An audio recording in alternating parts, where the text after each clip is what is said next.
Well, I love talking about the call to missions, but when I am talking to people, two questions usually come up. Either one, how do you really know you're being called to missions? And two, how do you give up so much to go? And the answer is very simple. First of all, if you're thinking about it, if you're talking about it, if you're praying about it, then God is calling you to missions. He is working in your heart and He is calling you. And secondly, how do I give up so much?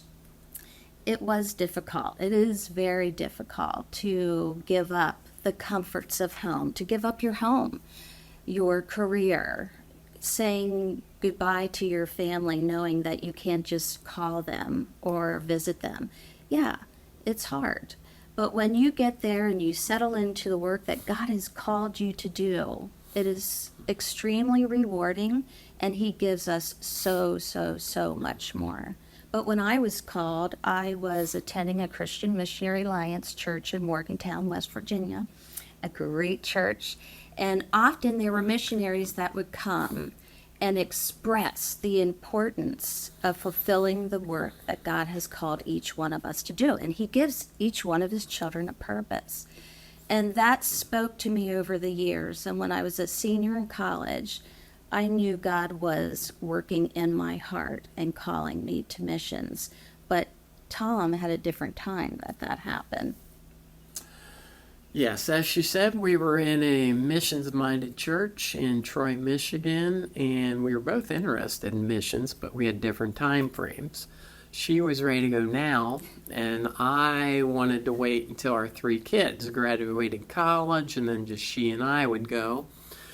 And we were both in BSF leadership, and we heard about Rafiki, and she convinced me to go to a weekend to hear about Rafiki in San Antonio, Texas. That was in September of 2000.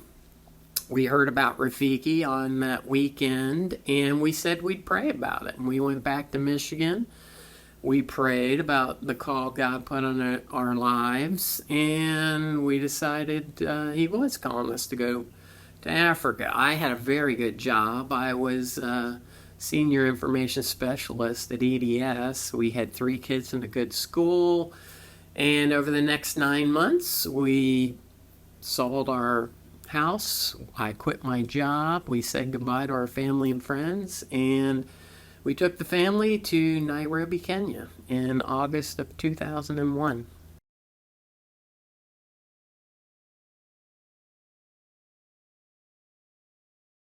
Well, why did we serve with Rafiki? What first drew me to Rafiki was their desire for people to know God more, to love God more, and to use just ordinary people.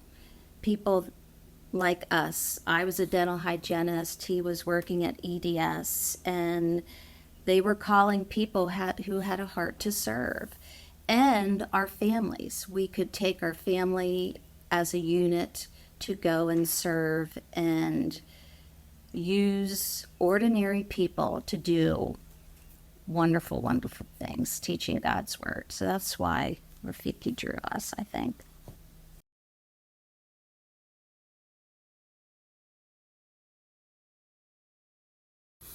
Well, it was a life-changing experience. As we shared, all three kids would not want to change a thing about their childhood. And I thought of like Matthew 6:19 and 20, where it says, "Do not lay up for yourselves treasures on earth, where moth and rust destroy and where thieves break in and steal, but lay up for yourselves treasures in heaven, where there neither not moth nor rust destroys and where thieves do not break in." The spiritual blessings that you receive every day over there just can't be taken away. And it really gives you a different worldview of what's important in life. And that's where I'm glad I served. I keep coming back to, I think in our world today, we have things right at our fingertips and it's comfortable. And when we have time, we'll do this, or we try to work on our priorities. But when you go, you don't have to worry about figuring that out because you're just doing it. You get to do it. You get to serve God. And that is also what I'm thankful for, that we were able to do that and we did it. And He used that part of our journey for even where we are right now and how we're serving God and the things that we're doing now. That was part of His molding us and shaping us to do what He's calling us to do every day. Is thankful.